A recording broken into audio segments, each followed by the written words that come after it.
Wen Jiabao peu après le séisme au Sichuan en 2008. C'est l'image que les médias chinois aiment projeter, celle de celui que l'on surnomme Grand-Papa Wen, un dirigeant près du peuple qui court au chevet de ses concitoyens victimes de catastrophes naturelles.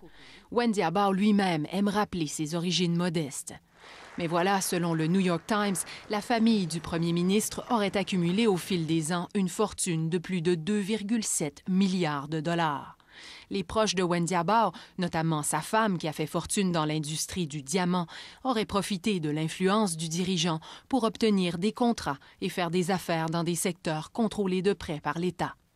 La réaction du gouvernement chinois n'a pas tardé. Cet article a pour but de diffamer la Chine et obéit à des arrière-pensées, a dit ce porte-parole. Le site du quotidien américain a immédiatement été bloqué en Chine et il était impossible de faire des recherches contenant les mots-clés New York Times ou Wen Jiabao. À ce sujet, les autorités ont dit qu'elles géraient Internet dans le respect des lois chinoises. Cette enquête risque de venir entacher la réputation de Wen Jiabao au moment où il se prépare à quitter son poste après 10 ans à la tête du gouvernement chinois.